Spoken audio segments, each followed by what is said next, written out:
নমস্কাৰ, শুভ সন্ধ্যা। 15 মিনিট শিক্ষাৰ তৰফৰ পৰা সকলোলৈকে আজিৰ অনুষ্ঠানলৈ স্বাগতম জনাইছোঁ। আজি আমাৰ মাজত উপস্থিত আছে প্ৰীতম জ্যোতি বৰা। প্ৰীতম তেখেত বৰ্তমান ইউনিভাৰ্চিটি অফ কেলিফৰ্ণিয়া আৰভাইনত পষ্ট ডক্টৰেল ষ্টুডেণ্ট হয় তেওঁ।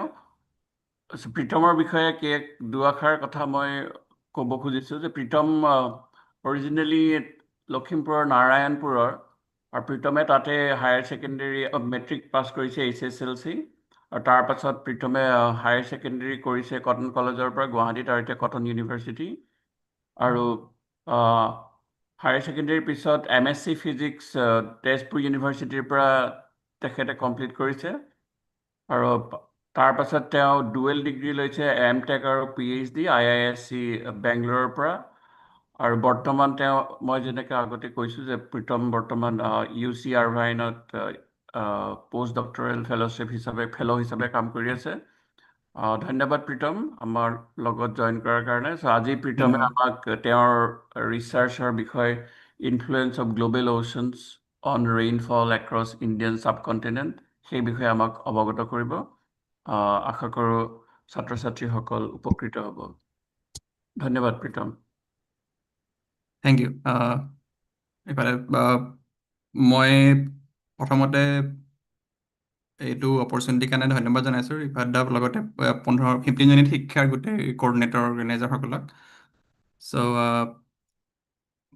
এইটো টকত মই একচুৱেলি মোৰ নিজৰ যিখিনি আণ্ডাৰষ্টেণ্ডিং ইণ্ডিয়ান মনচুনৰ ওপৰত প্লাছ মোৰ যিখিনি গৱেষণা মই কৰিছোঁ তাৰ ৰিলেটেড এইখিনিৰ বিষয়ে আপোনালোকক অৱগত কৰিম। আৰু এইটো গোটেই টকটো will be centred around rainfall basically. মই অসমীয়াতে ক'ম বুলি ভাবিছোঁ, আৰু মাজে মাজে দুই এটা ইংলিছ হ'ব পাৰে। আমাৰ যিহেতু আমি অসমৰ ষ্টুডেণ্টখিনি কলেজৰ বা স্কুলৰ ষ্টুডেণ্টখিনিৰ কাৰণে এইখিনি কৰিছোঁ, ভাবিছোঁ অসমীয়াতে ক'লে ভাল হ'ব। অ'কে, কুৱেশ্যন সুধিলে ভাল পাম চবেই। ঠিক আছে, মই ফাৰ্ষ্ট শ্লাইডখনত মই একচুৱেলি দেখাব খুজিছোঁ যে আমি যোৱা 100 বছৰ ধৰি যোৱা 100-150 বছৰ ধৰি পেলাই আৰ্থৰ ক্লাইমেটৰ আমি ডেটা সংগ্ৰহ কৰি আহিছোঁ, আৰু যোৱা 1980 দশকৰ পৰা আমি এতিয়া বৰ্তমান গ্ৰাউণ্ড অবজাৰভেশ্যনৰ উপৰিও ছেটেলাইটৰ ধৰিও নিৰন্তৰ মনিটৰিং ডেটা আমাৰ সংগ্ৰহ কৰি আহিছোঁ, আৰু ইয়াতে বিভিন্ন কাণ্ট্ৰি ইনভলভ আছে, আমাৰ ইণ্ডিয়াও আছে। সেইকাৰণে it's a very big field to study earth atmosphere, ocean, তোমাৰ আইচ শ্বীটৰ পৰা ধৰি পেলাই গোটেইখিনি। প্ৰতিটোৰ লগত ইণ্টাৰলিংকড হৈ আছে। আৰু এইটো এটা বহুত নন লিনিয়াৰ কেঅটিক ছিষ্টেম হয়। প্ৰেডিক্টেবিলিটি এটচেট্ৰা বহুত ডাঙৰ কুৱেশ্যন এইবিলাক, ফৰকাষ্টৰ পৰা ধৰি পেলাই। সেইকাৰণে বহুত ইণ্টাৰেষ্টিং ফিল্ড হয়, বহুত চেলেঞ্জেছো আছে, আৰু বহুত ভাল কামো কৰিব পাৰি, আৰু অভাৰঅল এটা ইণ্টাৰডিচিপ্লিনাৰী ফিল্ড হয়। বিভিন্ন ধৰণৰ বেকগ্ৰাউণ্ডৰ ষ্টুডেণ্টে হওক বা তেওঁলোকে ইয়াতে অৱদান আগবঢ়াব পাৰে। মোৰ টকটোৰ বেচিকেলি আউটলাইনটো হ'ল, প্ৰথমতে মই অলপ ট্ৰপিকেল মনচুনৰ বিষয়ে ক'ম, what is the monsoon basically, and then মই তাৰ ৰিলেটেড মোৰ নিজৰ গৱেষণাৰ কামখিনিৰ কথা ক'ম ৰিলেটেড, আৰু দেন লাষ্টত মই অলপ কেৰিয়াৰ প্ৰস্পেক্টৰ বিষয়ে টাচ আপন কৰিম for our students, right? First of all, we have to understand everything happens in Earth. Like everything happen in the sense that any motion happens in Earth because of sun, right? So sunৰ পৰা আমি গোটেই এনাৰ্জিটো পাই আছোঁ as a heat source, right?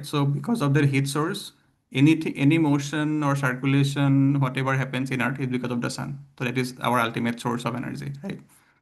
And আমি আৰু দেখিছা এইটো চান হয়, চানৰ পৰা আৰ্থে প্ৰতি এবছৰত ঘূৰি থাকে। Depending on its position, and because of Earth has a tilt about 23.5 degree, সেইটো কাৰণে আমি generally we have seasons and around the time different times of year. For example, summerত তুমি দেখিছা এই পাৰ্টখিনি নৰ্দাৰ্ণ হেমিস্ফিয়াৰ পাৰ্টখিনি টুৱাৰ্ডছ দ্য ছান আছে, আৰু ছানৰ এনাৰ্জিটো বেছিকৈ পাইছে। আৰু দেন উইণ্টাৰ টাইমত তোমাৰ ছাদাৰ্ণ হেমিস্ফিয়াৰ পাৰ্টটোৱে ছানৰ ফালে আছে, তাতে ছামাৰটো বেছি হয় উইণ্টাৰ টাইমত, ৰাইট? তাৰ কাৰণে কি হয়, তোমাৰ এই এই ছামাৰ টাইমত দেখিছা তুমি এইটো যোনটো ক্লাউড কভাৰটো নৰ্দাৰ্ণ হেমিস্ফিয়াৰৰ ফালে বেছিকৈ আছে, এৰাউণ্ড 15 ডিগ্ৰী নৰ্থ, ৰাইট? আৰু তুমি উইণ্টাৰ টাইমত কি হয়, ক্লাউড কভাৰটো ছাউদাৰ্ণ হেমিস্ফিয়াৰৰ ফালে গুচি যায়। আৰু সেইটো বেছিকেলি ক্লাউড কভাৰ যোনটো বেণ্ড হয়, ক্লাউড কভাৰটো it responds to sun's energy. So' summer টাইমত তোমাৰ নৰ্দাৰ্ণ হেমিস্ফিয়াৰ ফালে থাকে, উইণ্টাৰ টাইমত ছাউদাৰ্ণ হেমিস্ফিয়াৰ ফালে থাকে। আৰু এই যোনটো আৰ্থৰ গ্ল'বটো দেখিছা, এই ছানৰ এনাৰ্জিৰ কাৰণে তোমাৰ এই বিভিন্ন ধৰণৰ চাৰ্কুলেশ্যনবিলাক হয়। তোমাৰ এতিয়া ফৰ এক্সাম্পল ট্ৰপিকেল ৰিজিয়নত এৰাউণ্ড 0 ডিগ্ৰী টু 30 ডিগ্ৰী ৰিজিয়নত তোমাৰ এই চাৰ্কুলেশ্যনবিলাক হয়। দেন এইবিলাকে মানে চেল গঠন কৰে। তোমাৰ ফৰ এক্সাম্পল ইকুৱেটৰত বিষুৱ ৰেখাডালত তোমাৰ উইণ্ডবিলাক উঠি যায় ওপৰলৈ, দেন গৈ পেলাই হায়াৰ লেটিটিউডত গৈ পেলাই তললৈ নামি আহে। চ' সেইটোৱে it forms a cell, circulation cell. So' এইবিলাক সকলো হয় তোমাৰ ছানৰ এনাৰ্জিৰ কাৰণে। নাও মই এইটো তোমাক এখন এটা এনিমেশ্যন দেখাব খুজিছোঁ। তোমাৰ আমাৰ গোটেই ট্ৰপিকেল ৰিজিয়নটোত আমাৰ চবতছে হায়েষ্ট ৰেইনফল হয়, specially in the summer time, about like June to September মান, যিটো আমি মনচুন বুলি কওঁ। চ' তোমাৰ এইটো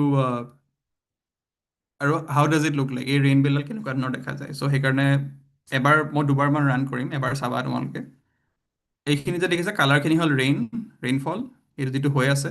আৰু ৰেড বক্সটো হ'ল আমাৰ ইণ্ডিয়ান ৰিজিয়নটো। এইখন দেখিছা তুমি জুন পালেগে, দেখিছানে? This a movement, northward movement, and then it goes down. Let me just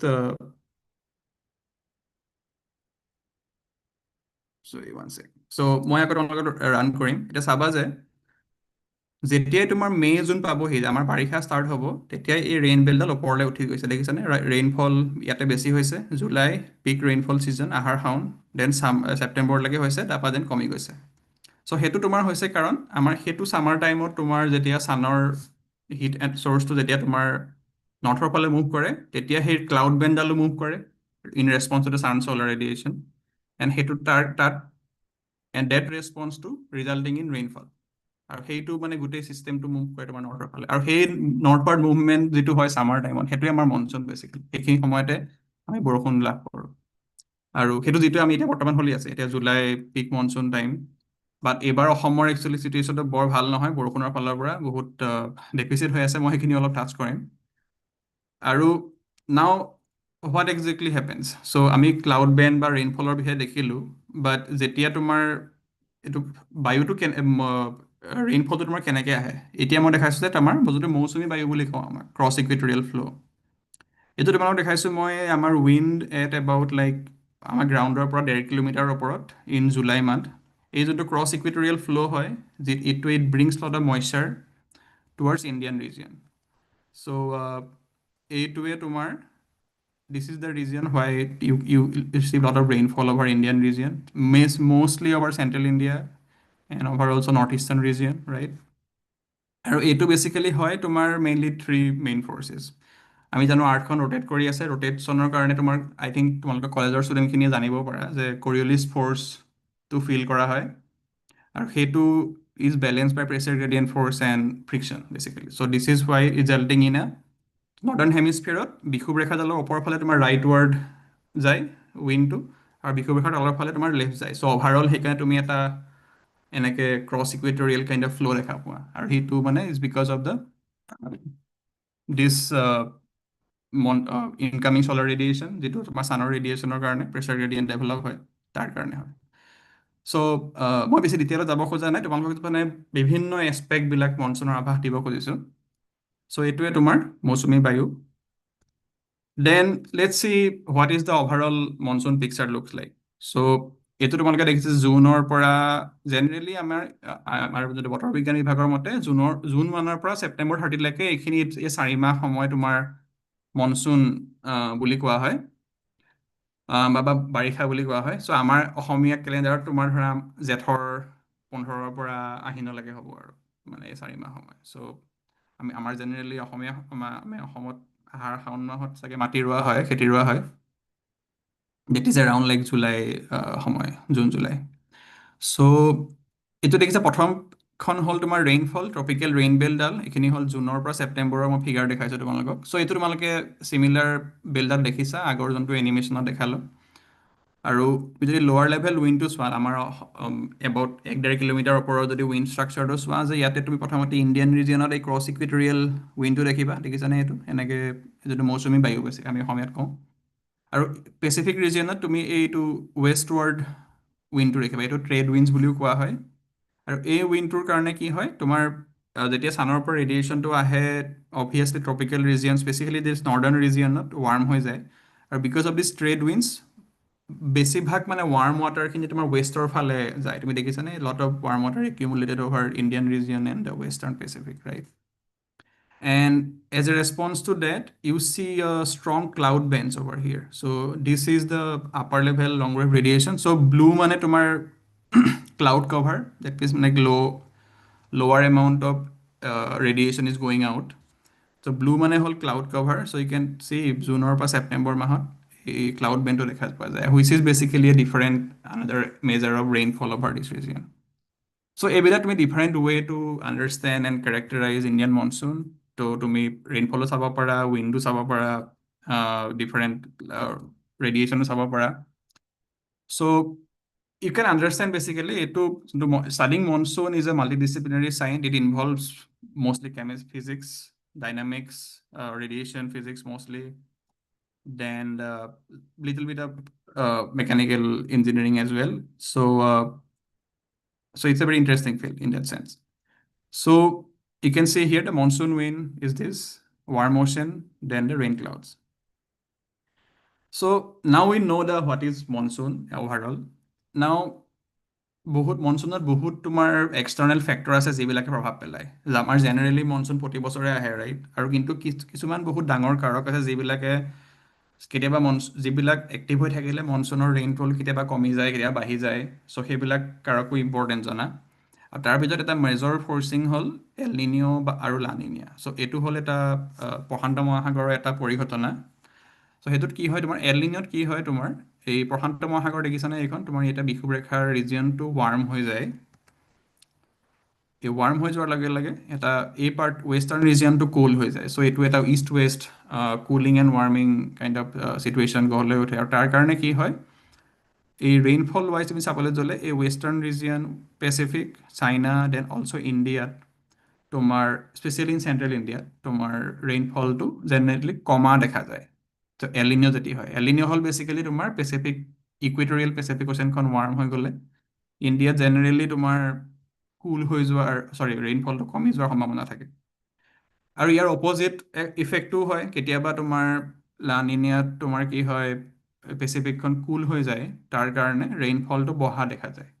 নাও ইয়াতে এটা কেভিয়াত আছে কি কেভিয়াত নহয় but interesting fact I should mention that এইটো মই যেতিয়া ৰেইনফলটো বঢ়া কমাৰ কথা কৈ আছোঁ ইণ্ডিয়াত মই ইয়াত I am talking about the Western Ghat and the main central Indian core monsoon region north east ৰিজিয়নৰ ৰেইনফলটো কাইণ্ড অফ ট্ৰিকি হয় তোমাৰ ইয়াতে তোমাৰ লোকেল অৰ'গ্ৰাফি আছে বহুত কাৰণ আমাৰ যোনটো চেণ্ট্ৰেল ইণ্ডিয়ান ৰেইনফলটো প্লেইন ৰিজিয়ন হয় মেইন মনচুন ক'ৰ জোন তাত তোমাৰ বে অফ বেংগল এইবিলাকৰ পৰা এফেক্ট ডাইৰেক্ট পোৱা যায় কিন্তু নৰ্থ ইষ্ট ৰিজনৰ ৰেইনফলটোত আমাৰ লোকেল অৰ'গ্ৰাফিয়ে বহুত প্ৰভাৱ পেলায় আৰু জিঅ'গ্ৰাফিৰ ফালৰ পৰা অলপ ইষ্টাৰ্ণ ছাইডে হয় চ' যোনটো মেইন ইণ্ডিয়ান ৰিজিয়নৰ ৰেইনফলৰ লগত নৰ্থ ইষ্ট ৰিজিয়নৰ ৰেইনফলৰ এটা ফেজ ডিফাৰেঞ্চ থাকে মানে কেতিয়াবা এটা ছাইড এফালে বেছি ৰেইনফল হ'লে এফালে অপজিট ৰেইনফল হয় চ' সেইখিনি আমি মনত ৰাখিব লাগিব ফৰ এক্সাম্পল এইবাৰ মই তোমালোকক দেখাম এতিয়া যে নৰ্থ ইষ্ট ৰিজনৰ যিটো ডেফিচিট হৈ আছে তাৰ বিষয়ে নাও এপাৰ্ট ফ্ৰম প্ৰশান্ত মহাসাগৰ ইণ্ডিয়ান অ'চেনেও আমাৰ ৰেইনফলত প্ৰভাৱ পেলায় আৰু এটা ইণ্ডিয়ান অ'চেনৰ এটা পৰিঘটনা হ'ল ইণ্ডিয়ান অ'চেন ডাইপল বুলি কোৱা হয় তাত কি হয় তোমাৰ কেতিয়াবা ৱেষ্টাৰ্ণ পাৰ্ট এই বিষুৱৰেখাৰ কথা কৈ আছোঁ এই বিষুৱৰেখা ৰিজনৰ কথা কৈ আছোঁ মই এতিয়া কি হয় কেতিয়াবা western part of Indian ocean ৰিজনটো ৱাৰ্ম হৈ যায় আৰু ইষ্টাৰ্ণ ছাইডে ৰাইট চ' ইষ্টাৰ্ণ ছাইডে কুল হৈ যায় তো তাৰ কাৰণে এটা ডাইপল গঠন হয় in terms of warming and cooling of ocean temperature so' যিহেতু আমাৰ এইফালেদি তোমাৰ ক্ৰছ ইকুৱেটৰিয়েল ফ্ল'টো যায় ৰাইট মৌচুমী বায়ুটো চ' এইটোৱে তোমাৰ lead to more rainfall over India and opposite চিটুৱেশ্যনটো যেতিয়া হয় টেণ্ডেঞ্চি থাকে যে ল' ৰেইনফল অভাৰ ইণ্ডিয়া নাও দুইটাৰে I mean influence over India asymmetric হয় চ' সেইখিনি ইমান ডিটেইললৈ নাযাওঁ জেনেৰেলি এনেকুৱা পজিটিভ ডাইপল হ'লে তোমাৰ প্ৰভাৱটো বেছি দেখা পোৱা যায় কম্পেয়াৰ টু নিগেটিভ ডাইপল যিমানটো আমি কমি যোৱা বুলি এক্সপেক্ট কৰোঁ সিমান কমি নাযায় বাট ষ্টিল আৰু চ' ইণ্ডিয়ান অ'চেনো তেনেকৈ প্ৰভাৱ পেলায় ইণ্ডিয়ান ৰেইনফলৰ ওপৰত যদি যদি এনেকুৱা চিটুৱেশ্যন এক্টিভ হৈ থাকে পজিটিভ অৰ নিগেটিভ নাও লেটছ চে আমাৰ ভাৰতৰ যোনটো চেণ্ট্ৰেল মনচুন ক'ৰজনৰ ৰেইনফলটো হিষ্টৰিকেলি কেনেকুৱা হৈ আছে চ' এইখন তোমাৰ লাষ্ট এবাউট 150 ইয়াৰ্ছৰ মই ৰেইনফল দেখাইছোঁ তোমালোকক চ' এইটো হ'ল overall rainfall departure from normal so' তোমালোকে যদি চোৱা 1900ৰ পৰা চোৱা basically last 115 years let's say so' red bars are the ones where you had a drought year. That means like red bars are when যেতিয়া তোমাৰ খৰাং হৈছিলে আৰু blue bars যেতিয়া তোমাৰ flood year হৈছিলে আৰু greens are basically normal kind of sometimes little bit positive little bit negative আৰু এই য়েল্ল' ডট কেইটা যে দেখিছা সেইকেইটা হ'ল তোমালোকৰ যেতিয়া পেচিফিক অ'চেনত এলিনিয়াটো এক্টিভ আছিলে আৰু ব্লু ডটছ মানে যেতিয়া লানিনিয়া এক্টিভ আছিলে ডেট মিনছ লানিনিয়া হ'লে তোমাৰ ৰেইনফল বেছি হ'ব কাইণ্ড অফ কনচিষ্টেণ্ট ৰাইট এলিনিয়া থাকিলে যেতিয়া তোমাৰ ৱাৰ্ম পেচিফিক হ'ব তেতিয়া ৰেইনফলটো কমি যাব আৰু you can see there lot of drought years যেতিয়া তোমাৰ এলিনিয়া নাছিলে বাট ষ্টিল ড্ৰাউট হৈছিলে so' it's not just we know' that Pacific অ'চেনৰ El Nino and La Nina has a very major effect on Indian monsoon but that is not the only reason. So there are other factors at play which can influence Indian rainfall, leading to either high rainfall or the suppressed or to suppressed rainfall. So statistically, ক'বলৈ গ'লে last 115 years or about 23 খৰাং হৈছে তাৰ ভিতৰত approximately about 50% খৰাং L নিনো থাকোঁতে হৈছে চ' আণ্ডাৰ 50% খৰাং হৈছে যিবিলাক এল নিনৰ থাকোঁতে হৈছে so' which is very interesting thing and needs to be looked at আৰু এইটোৱে মোৰ একচুৱেলি বেচিকেলি পি এইচ ডিৰ কাম main this is how I started like why this other 50% ড্ৰাউট happen even দ' পেচিফিকৰ এলিনিয়াটো নাছিলে চ' সেইখিনি মই সেই তালৈ আহিম চ' এই বছৰ 2025ত তোমাৰ আমাৰ পেচিফিক অ'চেন আৰু ইণ্ডিয়ান অ'চেনখন কেনেকুৱা হৈ আছে তাৰ এটা মই আভাস দিব খুজিছোঁ চ' আমি এতিয়া যদি চাওঁ এইটো এই লেফ্ট ছাইডে তোমাক মই পেচিফিক অ'চেনৰ দেখাইছোঁ এল নিনিঅ' চেজাছটো এতিয়া আমি এতিয়া জুলাই এণ্ডত পাইছোঁহি চ' এতিয়ালৈকে যদি চোৱা জুলাইলৈকে আমাৰ পেচিফিক অ'চেনৰ El Nino' kind of almost neutral হৈ আছে চ' এল নিনিঅ'ৰ ইমান ইনফ্লুৱেঞ্চ দেখা পোৱা নাই আমি বাট জুলাইৰ পৰা যদি দেখিছা এই ফ'ৰকাষ্ট হয় এইখিনি জুলাইৰ পৰা পিছৰখিনি ফ'ৰকাষ্ট মডেলবিলাক হয় তাৰ মানে চব দেখুওৱা পোৱা গৈছে তো ইয়াত দেখা গৈছে যে দেৰ ইজ এ চান্স দেৰ এল নিনিঅ'টো অলপ নিগেটিভ হ'বলৈ গৈ আছে চৰি এল নিনিঅ' নহয় মানে পেচিফিক অ'চেনৰ টেম্পাৰেচাৰটো which means La Nina type condition হ'বলৈ গৈ আছে which might lead to more rainfall over India. So it's not very strong at this point, but let's see. And যদি তুমি ইণ্ডিয়ান অ'চেনৰ আইঅ'ডি ইণ্ডেক্সটো চোৱা এইটো এতিয়াও মানে অলমষ্ট ষ্টিল নিউট্ৰেল বাৰডালতে আছে চ' ইণ্ডিয়ান অ'চেনৰ বৰ্তমান এইবাৰ নিউট্ৰেলে হয় চ' ইমান ইফেক্ট নাই so' Pacific ocean is one of the possibility that next 2 months at least some influence থাকিব পাৰে বাট উইল চি নাও আমাৰ এইবাৰ ইণ্ডিয়াত ৰেইনফল কেনেকুৱা হৈছে মই জাষ্ট টাচ আপন কৰিব খুজিছোঁ চ' তুমি যদি জুনৰ 1 তাৰিখৰ পৰা জুলাই 25লৈকে চোৱা লাষ্ট অলমষ্ট 2 মাহ আৰু এইখিনি হ'ল লেফ্ট মেপখন হ'ল তোমাৰ ষ্টেট লেভেল মেপ তো ইয়াত তুমি গ্ৰীণ মানে নৰ্মেল ব্লু মানে মোৰ দেন নৰ্মেল ৰেড মানে deficit basically less than normal so' to say it very simply আৰু তুমি যদি ডিষ্ট্ৰিক্ট লেভেলত চোৱা ডিষ্ট্ৰিক্ট লেভেলত বেছি ক্লিয়াৰ পিকচাৰ এখন দেখা পোৱা যায় so' you can see that this monsoon ক'ৰজন this right this region this region have a very nice rainfall this time so far which is the main monsoon corzon of our India and I think we can understand that because এবাৰ general ocean বিলাক neutral হৈ আছে চ' আমাৰ যোনটো internal মনচুনেল ভেৰিয়েবিলিটি সেইটো মানে active হৈ আছে এবাৰ চ' সেইকাৰণে আমি মেইন ইণ্ডিয়ান ৰিজনৰ ৰেইনফলটো দেখা পাইছোঁ but compare to this eastern part of ইণ্ডিয়াত বহুত ডেফিচিট চলি আছে অসমত তোমালোকে আই থিংক বহুতে গম পাইছে খেতি কৰিবলৈ পানী নাই পথাৰত মাটি শুকাই গৈছে চ' এইটো এটা যোনটো অপ'জিং মই ফেজৰ কথা কৈছিলোঁ যে মেইন ক'ৰ্ছ মনচুনজনত যেতিয়া ভাল বৰষুণ হয় যিটো which is a good thing but north eastern and eastern region for example even Bihar etcetera so' তাতে অপ'জিং ফেজ কাইণ্ড অফ প্ৰভাৱ পৰে চ' it's kind of generally true. I'm not saying it's absolutely true, but generally it is a true kind of phase difference. Right. So now মই এটা ফৰকাষ্টৰ তোমালোকৰ আভাস দিব খুজিছোঁ যে লেটছ চে যেতিয়া আমাৰ মনচুনটো ষ্টাৰ্ট হৈছিলে তেতিয়া এইটো এইটো I think one of the there are many forecast models all around the world so' this is a one popular model from NASA this CFS forecast global forecast so' তেওঁলোকে যেতিয়া June July আগষ্টৰ ফ'ৰকাষ্ট কৰিছিলে তেতিয়া দেখাইছিলে যে এইটো হ'ল ocean temperature ফ'ৰকাষ্ট যোনটো লেফ্ট চাইডে আছে ৰাইট চ' ৰেড মানে তোমাৰ ৱাৰ্মাৰ অ'চেন এণ্ড ব্লু মানে হ'ল তোমাৰ cooler ocean right? So kind of little bit of La Nina kind of situation দেখাইছে cooling over this region, then warmer this region, but not very like strong La Nina. For June, July, August, 3 months. So এইটো তেওঁলোকে focus কৰিছিলে like monsoon start হোৱাৰ সময়তে like 3 months ago. I mean, sorry, 2 months ago.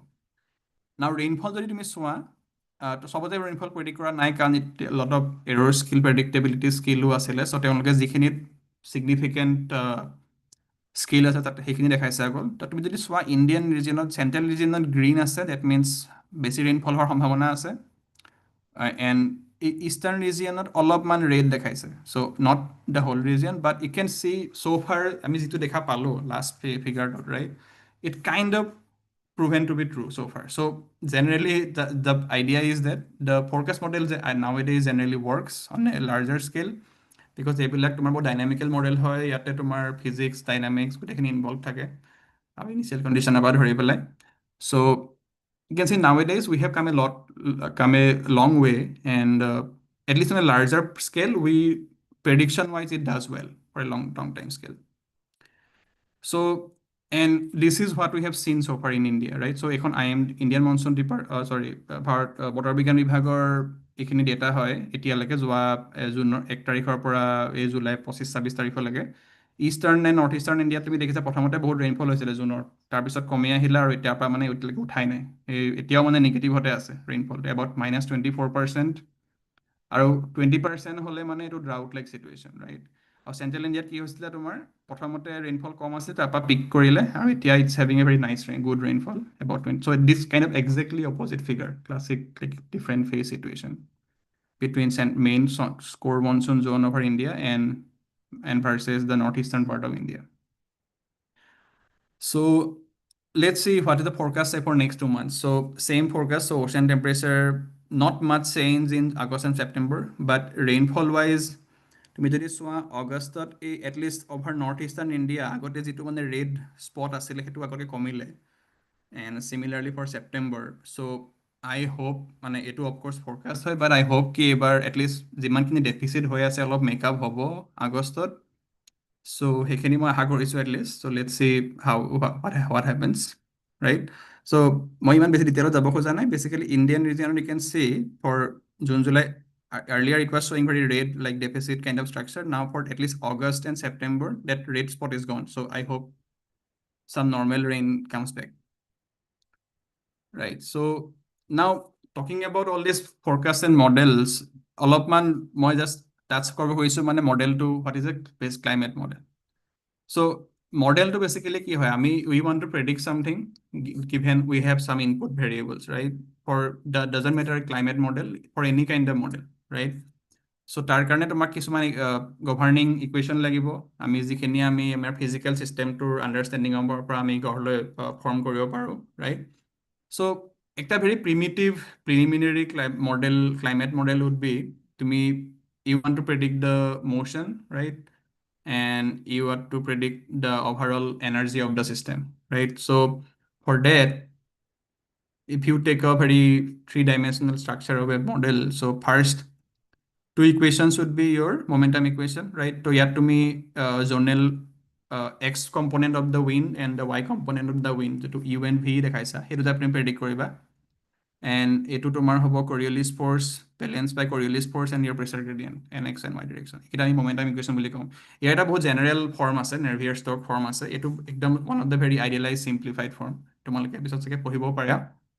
then on the vertical side আমাৰ gravity আছে so gravity কাৰণে তোমাৰ হেতু কাৰণে gravity to balance হ'ব pressure gradient force দি so হেতু এটা hydrostatic equation হ'ব then তোমাৰ mass এইকিটা হ'ল তোমাৰ momentum equation যিটো তোমাৰ your x component of the wind y component of the wind and the z component vertical motion এইকিটাৰ value দিব then তোমাৰ আমি mass conservation equation to continuity পৰা পাম হেতু তোমাৰ continuity equation হ'ব দেন তোমাৰ বিকজ আমাৰ চিষ্টেমটোত এটা এনাৰ্জি আছে, চ' থাৰ্মোডাইনামিক্স ইকুৱেশ্যন এটা আহিব, তাত তুমি টেম্পাৰেচাৰটো will be a diagnostic variable, right?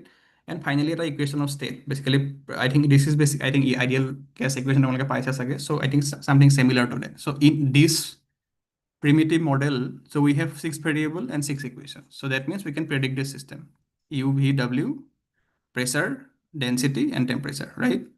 So it basically a kind of a model. But in reality, the Earth system is very complicated and a lot of nonlinear stuff is going on and everything is connected. So there are much more variables and unpredicted components here. So তোমালোকে যদি ডিটেইলত পঢ়া তেতিয়া তোমালোকে গম পাবা। চ' generally climate মডেলত কি কৰা হয় যে আমিতো প্ৰতিটো পইণ্টত আমাৰ ইনপুট ডেটা নাই, ৰাইট? পৃথিৱীখন বহুত ডাঙৰ হয়, আমি even lot of ocean and even land parts are still explored, right? So' what we do, আমাৰ বহুত satellite data and ground data আছে, any time monitoring. So' what we do is generally in model, তুমি পৃথিৱীখন বিভিন্ন গ্ৰিডছত ভাগ কৰি দিয়া হয়। So' these are call basically how many resolutions or grid level you have. So' horizontal grid in latitude and longitude লেভেলত তুমি ভাগ কৰি দিয়া হয়, আৰু প্ৰতিটো গ্ৰিডত তুমি এই এনাৰ্জি, এই ডিফাৰেণ্ট কম্পনেণ্টবিলাক তুমি ডিটাৰমাইন কৰা হয়, আৰু এইটো govern by your conservation of energy, so' which is the main nature's role, right? So this is a kind of a very schematic of an energy conservation equation in an atmosphere.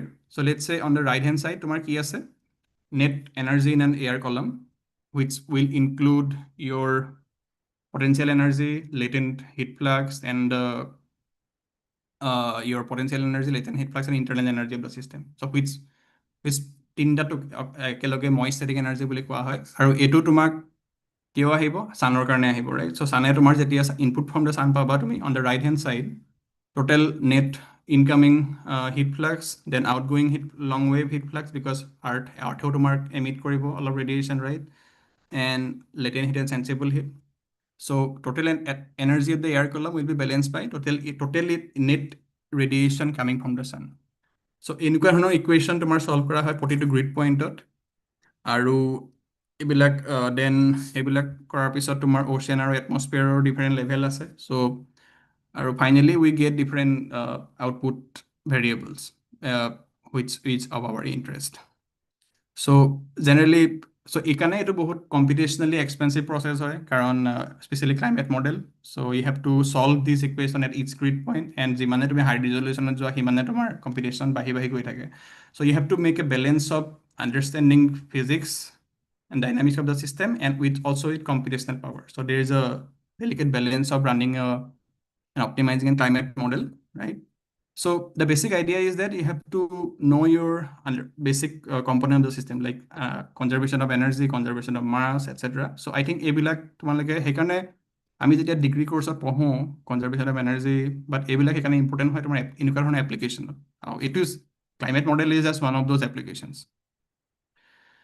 Now, so far we have learned about Indian monsoon, then something about models, forecasts, and what is happening this year, at least for Indian monsoon and northeastern India. And let's see how, and we have also learned some bit about how Pacific and Indian Ocean influence Indian monsoon. And let's see from my research that North Atlantic Ocean also has a role to play in rainfall over India. চ' মোৰ কামত মই পাইছিলোঁ যে আমি যেতিয়া ড্ৰাউটবিলাক study কৰি আছিলোঁ, মই তোমালোকক আই থিংক অলৰেডি কৈছোঁ যে হিষ্টৰিকেলি 50% অফ দ্য ড্ৰাউট ইণ্ডিয়াত যিবিলাক হৈছিলে এল নিনিঅ' নাথাকোঁতেনে হৈছিলে। So' which is very interesting, because El Nino' হ'লে ড্ৰাউট হয় বুলি আমি জানো, বা খৰাং হয় বুলি আমি জানো, বাট এল নিনিঅ' নহওঁতেনেও at least 50% of the cases drought হৈছিলে। চ' যিখন তোমাৰ ফাৰ্ষ্ট পিকচাৰখনত তোমাৰ দেখাইছোঁ যে এল নিনিঅ' হ'লে যেতিয়া ড্ৰাউট হৈছিলে। চ' এইটো হ'ল ocean temperature looks like. So this is very strong presence of El Nino, right? So warm ocean temperature over the equatorial Pacific. But second case হৈছিলে যে El Nino নাথাকিছিলে, but তেতিয়াও drought হৈছিলে ইণ্ডিয়াত। So তেতিয়া তোমাৰ ocean temperature কেনেকুৱা আছিলে? So over Pacific you can see there is nothing going on, the neutral. But what is interesting is that this North Atlantic region তোমাৰ cooling temperature এটা দেখা পোৱা গৈছিলে। So আমি এইটো তেতিয়া এটমস্ফেৰিক ষ্ট্ৰাকচাৰটো চালোঁ, এইটো ৰিজিয়নত কি হৈ আছে। তেতিয়া আমি আৰু তাৰ আগতে actually I would like to show' you what happens. So' for El Nino' drought তুমি যদি চোৱা জুনৰ পৰা এই ছেপ্টেম্বৰৰ এণ্ডৰলৈকে এই যোনটো মেইন বাৰিষা সময়, এই জুলাই আগষ্ট সময়খিনি, যিটো আমাৰ আহাৰ শাওণ সময়খিনি হয়, চ' সেইখিনি সময়ত তুমি মেক্সিমাম ডেফিচিট দেখা পোৱা, ৰেইনফল কমি যোৱা। ব্লু মানে তোমাৰ হ'ল rainfall deficit, you can see তলত কালাৰ বৰ্ডাল আছে। চ' জুলাই আগষ্টৰ সময়খিনিতে মেইনলি তুমি ৰেইনফল ডেফিচিট দেখা পোৱা, and then it continues towards the end of the season. But এই যিবিলাক খৰাং তোমাৰ এল নিনো নহওঁতেনে হৈছিলে, তাতে এটা ইণ্টাৰেষ্টিং ফিচাৰ আছে যে তোমাৰ যোনটো মেইন পিক মনচুন টাইমত ৰেইনফল নৰ্মেলে আছিলে, even sometime it was even higher. But something happens in the late August period, তোমাৰ এই ভাদ সময়ত আমাৰ অসমীয়া কেলেণ্ডাৰত, যে rainfall drastically come down for a few some 20 days, and which builds up the deficit and leads to a drought season and continues up to September. So, so rainfall wise এটা temporal distinction আছিলে between দিছ L নিনোৰ কাৰণে হোৱা ড্ৰাউটবিলাকৰ ক্ষেত্ৰত আৰু বাট L নিনো নাথাকোঁতেনে হোৱা ড্ৰাউটবিলাকৰ ক্ষেত্ৰত। So something particular happens in this late August period. So we would like to see what happens that leads to this kind of strong deficit. আৰু মই তোমালোকক এইটো এনিমেশ্যনত দেখাব খুজিছোঁ। এইটো on the left we have a El Nino drought years, on the right we have non El Nino drought years. তোমালোকে চাবা যে ৰেইনফলটো কেনেকৈ বিল্ড আপ হয় হা। So rainfall is building up. So negative means deficit, positive means excess. So you can see, because both are drought years, so rainfall is kind of deficit, but you can see on the right, it already kind of blue all over, but on the right, it is still kind of hovering around normal around this. But you can see August or 20 তাৰিখৰ পিছতে suddenly now it will become all over blue again. So there is a temporal variability of rainfall build up over India between these two drought types, which is very interesting. আৰু তুমি and of the monsoon দুইটাই blue হৈ যাব, that is expected because দুইটাই ড্ৰাউট ইয়াৰ হয়। বাট কেতিয়া তোমাৰ ডেফিচিটটো আহিছে সেইটো আমাৰ জনা দৰকাৰ, even for economic and agricultural change, right?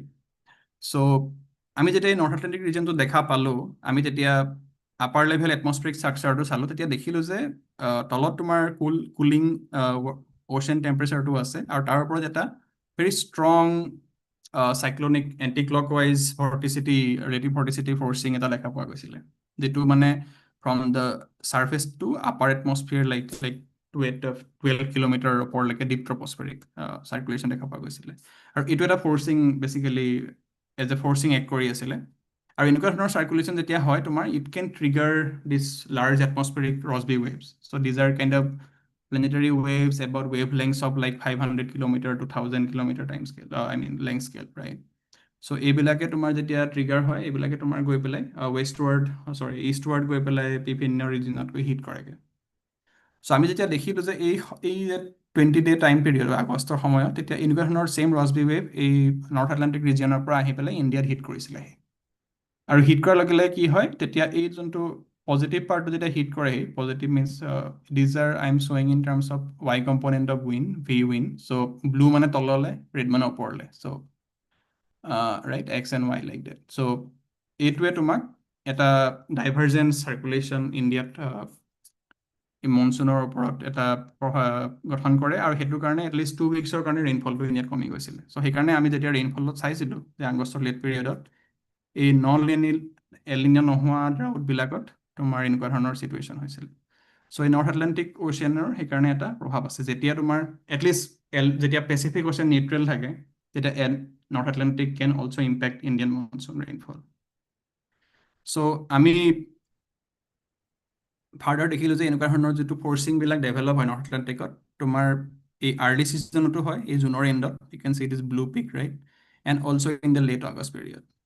And আমি যেতিয়া এইটো কণ্টিনিউ ষ্টাডি কৰিলোঁ, even for June deficit also', আমি প্ৰথমতে এইটো আগষ্টৰ কাৰণে চাইছিলোঁ, বাট জুন ডেফিচিটৰ ক্ষেত্ৰতো আমি দেখিলোঁ যে এই ধৰণৰ চিমিলাৰ নৰ্থ আটলাণ্টিক ফৰ্চিং ডেভেলপ হয়, যিটোৱে তোমাৰ চিমিলাৰ ৱে তোমাৰ এই ৰছবি ৱেভবিলাক আহি পেলাই ইণ্ডিয়াত হিট কৰে। আৰু এনেকুৱা চিটুৱেশ্যন যেতিয়া তোমাৰ সেইটো এগেইন যেতিয়া পেচিফিক ৱাজ নিউট্ৰেল, লাইক পেচিফিকৰ কোনো ইনফ্লুৱেঞ্চ নাছিলে।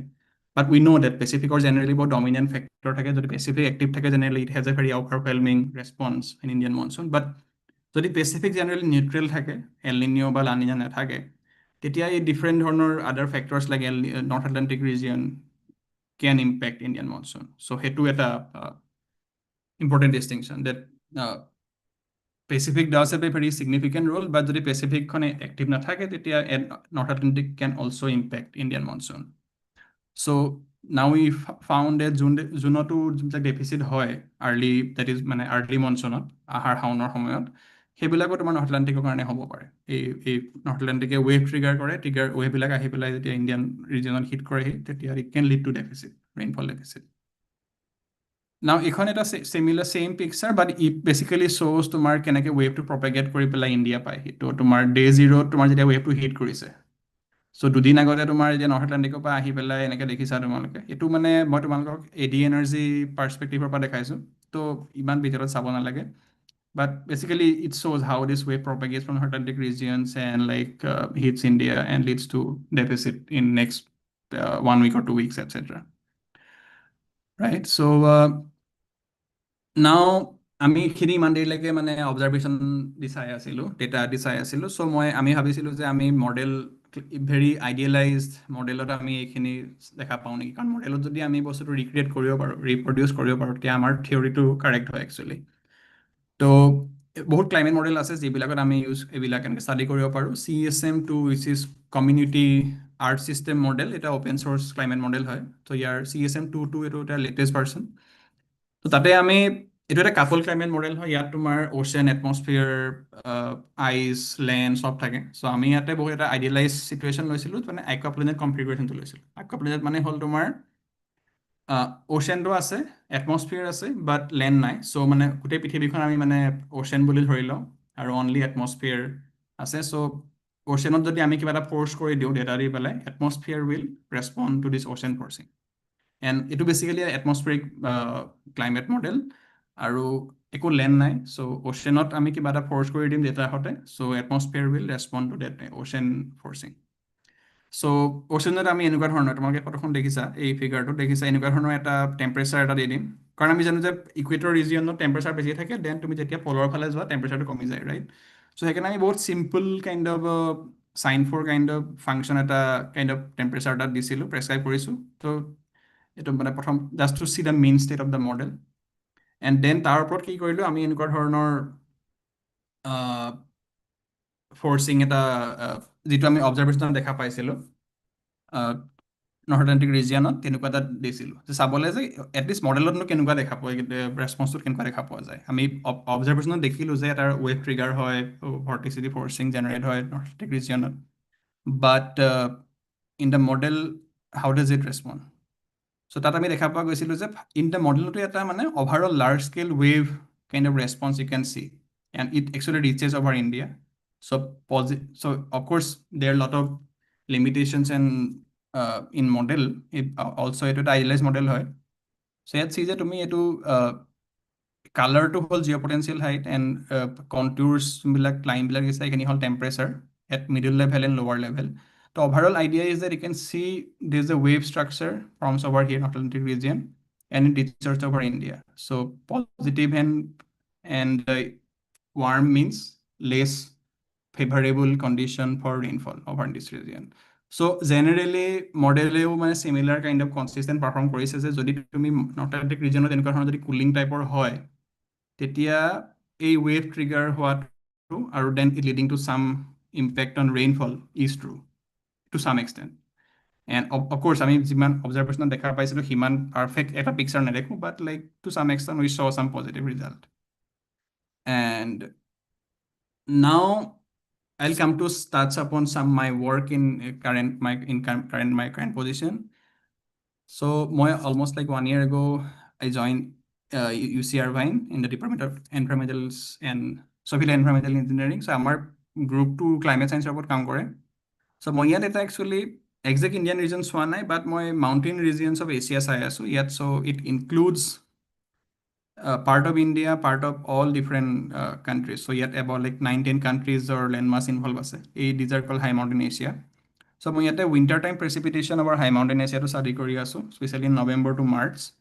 So এইটোত ocean, especially Pacific Ocean কেনেকৈ প্ৰভাৱ পেলায়, especially that means I'm talking about El Nino and La Nina. So El Nino and La Nina, which is আমি একেলগে এনছো বুলি ক'ব পাৰোঁ, সেইটোৱে কেনেকৈ তোমাৰ উইণ্টাৰ টাইমৰ যোনটো প্ৰেচিপিটেশ্যন হয় over this high mountain Asia region প্ৰভাৱ পেলায় কাৰণ সেইটো it is important in the sense that এইটো মাউণ্টেইন ৰিজনত বহুত লেণ্ডশ্লাইড হয় বহুত এক্সট্ৰিম প্ৰেচিপিটেশ্যন হয় চ' দিছ এক্সটাৰ্নেল ফেক্টৰ্ছবিলাকে যেতিয়া এক্টিভ থাকে তেতিয়া it can significantly increase or decrease rainfall so' at least those higher extreme situations should be understood. So ইয়াতে আমাৰ part of Kashmir, lot of I think northern part Uttarakhand, Kashmir involved was India, then Pakistan, Afghanistan, Turkmenistan, etc. Like 19 countries are regions are involved here. So high mountain Asia বুলি ক'লে মই at least 1 kilometer above কথা কৈছোঁ. So আমি ইয়াতে পাইছোঁ যে যোনটো পেচিফিক অ'চেনৰ যোনটো এনছ হয় ইয়াতে স্পেচিয়েলি নৱেম্বৰ আৰু মাৰ্চত তোমাৰ ইয়াৰ প্ৰেচিপিটেশ্যনত এফেক্ট কৰে especially in the early winter season and the late winter season, which is we have found. And there are different pathways যিটোৱে মানে এইটো precipitation influence কৰে. In November, it actually triggers these Rossby waves, which leads to precipitation increase over the high mountain Asia region.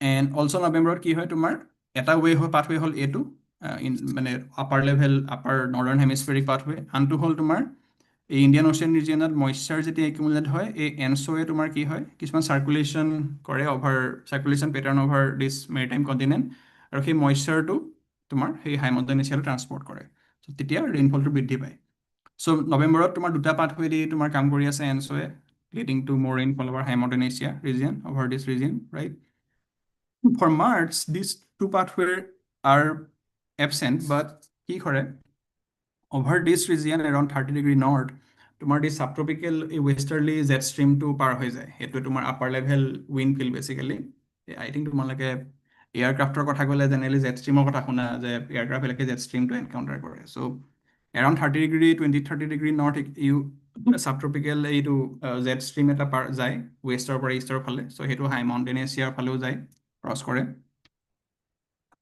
চ' এনছ'য়ে কি কৰে যেতিয়া তোমাৰ এনছ'ৰ থাকিলে তোমাৰ ট্ৰপিকেল ৰিজনটো ৱাৰ্ম হৈ যায় right so' it leads to strengthening of this winds stream so' সেই strengthening হ'লে তোমাৰ কি হয় it leads to more rainfall over this region ত' strengthening in the sense that it will bring more number of cyclonic storms and lead to more rainfall and snowfall over this high mountain Asia region. So এইবিলাক আমি all using last 70 years of data using both publicly available data set, global reanalysis, ocean temperature, precipitation, and other atmospheric variables. যিবিলাক তোমাৰ মইশ্চাৰ পৰা ধৰি পেলাই window feel etcetera চব use কৰা হৈছে চ' ইমান ডিটেইলত যাব খোজা নাই ইয়াতে চ' ইয়াতে আমি বেচিকেলি ষ্টাডি কৰিছোঁ যে যোনটো হাই মাউণ্টেইন এছিয়াৰ ৰিজন আছে উইণ্টাৰ টাইমত আমাৰ পেচিফিক অ'চেনৰ যোনটো এনছ' আছে সেইটোৱে কেনেকৈ প্ৰভাৱ পেলায় পেচিফিক অ'চেনে বেচিকেলি চ' আৰু আমি ইয়াতে কিছুমান ইনিচিয়েল যেতিয়া আমি দেখা পাইছিলোঁ যে চৰি পানী খাই লওঁ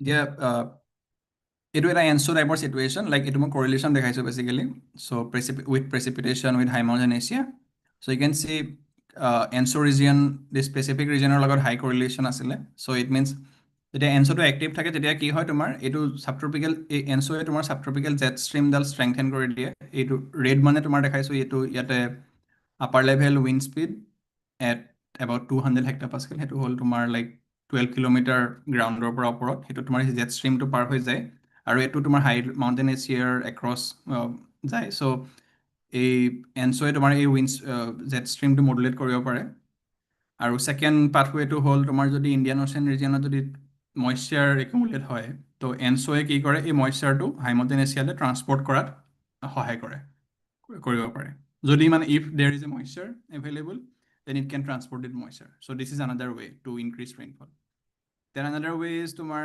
যেতিয়া তোমাৰ এনছ'ত থাকে এইটো আপাৰ লেভেল মই তোমালোকক চাৰ্কুলেশ্যন পেটাৰ্ণটো দেখাইছোঁ basically in terms of geopotential height so' it শ্ব'জ ডেট তোমাৰ এনেকুৱা ধৰণৰ ৱেভ পেটাৰ্ণবিলাক ৰছবি ৱেভ ট্ৰিগাৰ হয় যিটো ছামথিং চিমিলাৰ যিটো মই তোমাক আগতে কৈছোঁ ইণ্ডিয়ান মনচুন ড্ৰাউটৰ ক্ষেত্ৰত এই ৱেভবিলাক ট্ৰিগাৰ হৈ পেলাই হাই মাউণ্টেইন এছিয়া ৰিজন পায়গৈ and it leads to more rainfall over this region চ' আমি এইখিনি ষ্টাডি কৰি আছোঁ আৰু আমি কেনেকৈ ষ্টাডি কৰিছোঁ ইয়াতে বহুত ডেটা ড্ৰিভেন কজেল নেটৱৰ্ক এলগৰিডম ইউজ কৰা হৈছে তাতে আমি গম পাওঁ কজ এণ্ড ইফেক্টটো কেনেকৈ হয় কাৰণ because the climate system to বহুত non-linear হয়, you have to know exactly what is causing what. So এইখিনি ইমান ডিটেইলত যাব খোজা নাই মই। চ' আমি এইখিনি বৰ্তমান এইটো ষ্টাডি কৰি আছোঁ আৰু ইয়াতে নেক্সট পাৰ্ট মডেলিং কৰিম। So yeah, so I think this is what I'm currently doing right now.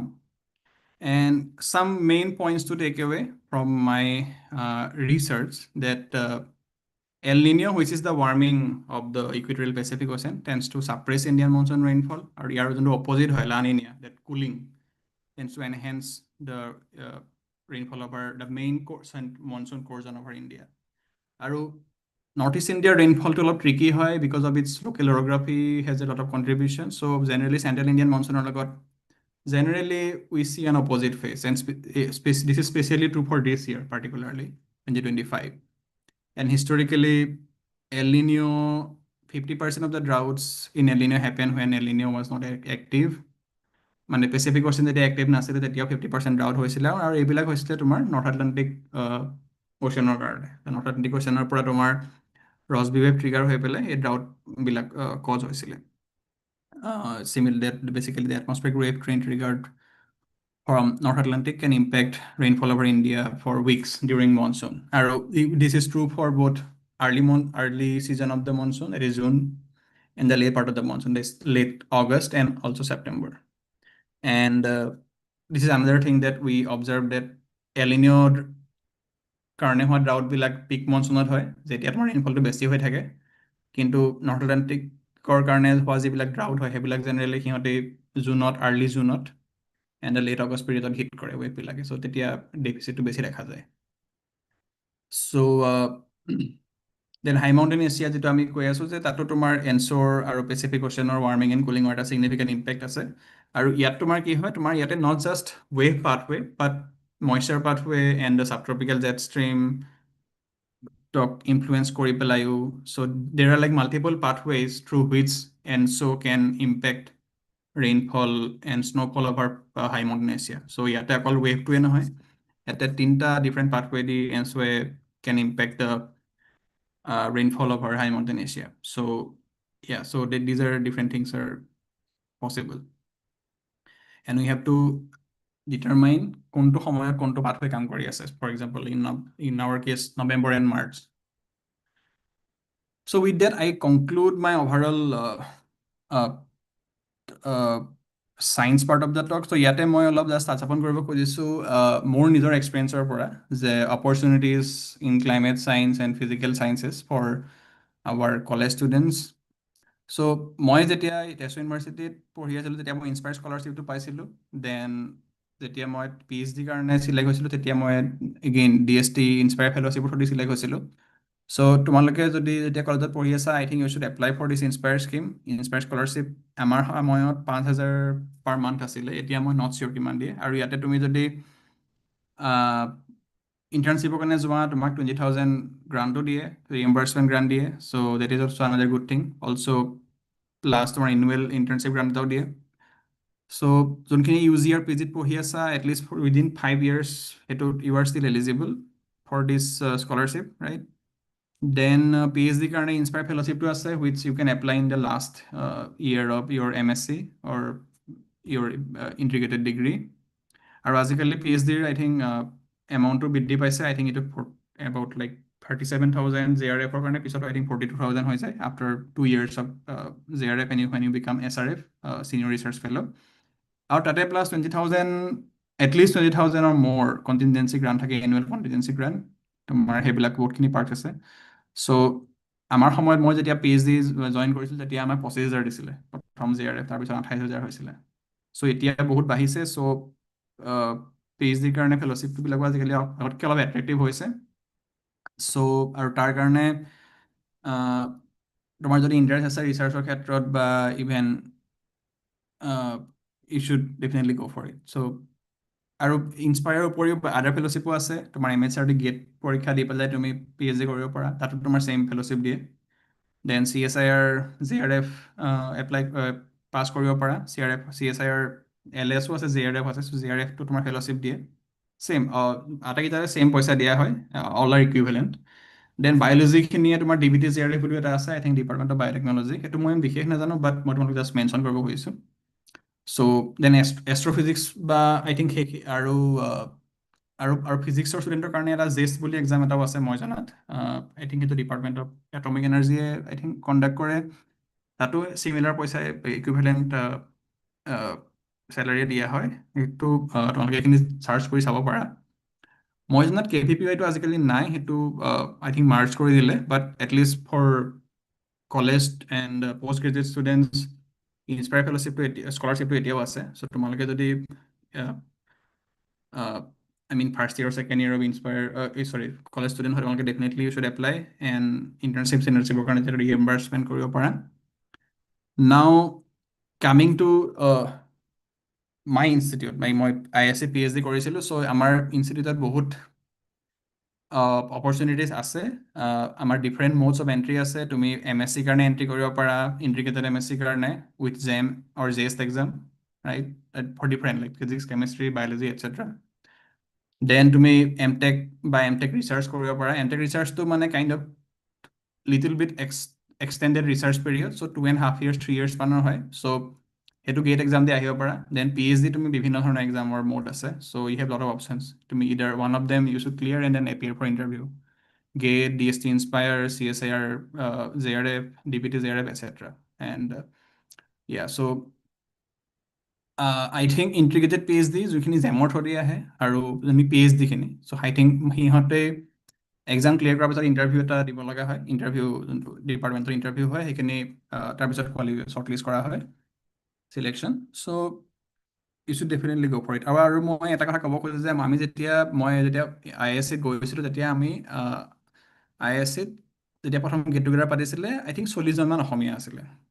আৰু মই আই থিংক লাষ্ট 6-7 yearsত অসমীয়াৰ সংখ্যা এতিয়া ষ্টুডেণ্টৰ সংখ্যা মানে it includes UG student, PG student, PhD, postdoc etcetera চব মিলাই আই থিংক 150-200 হৈছে এতিয়া। চ' আই থিংক লাষ্ট ফিউ ইয়াৰ্ছত অসমৰ ষ্টুডেণ্ট বহুত ওলাই গৈছে, যিটো এটা ভাল লক্ষণ।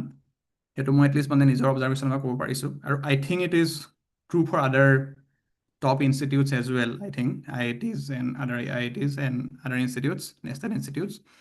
At least ISC সেইটো মই নিজৰ চকুৰে দেখিছোঁ যে বহুত অসমীয়া ষ্টুডেণ্ট আজিকালি যায়, আৰু বহুত অসমীয়া ষ্টুডেণ্ট মই জনাত বাহিৰত ISCৰ পৰা আকৌ বিদেশলৈও গৈ পেলাই এতিয়া বহুত কাম আৰু ৰিচাৰ্চ কৰি আছে।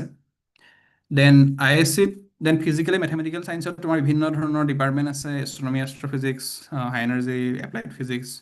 চ' ইয়াতে তোমাৰ বিভিন্ন ধৰণৰ ডিপাৰ্টমেণ্ট আছে। তুমি অকল you don't have to like go' to only physics department. তো তোমাৰ ফিজিক্স বেকগ্ৰাউণ্ড থাকিলে তুমি বেলেগ ডিপাৰ্টমেণ্টতো গৈ পেলাই তুমি কৰিব পাৰা তোমাৰ ইণ্টাৰেষ্টৰ অনুযায়ী।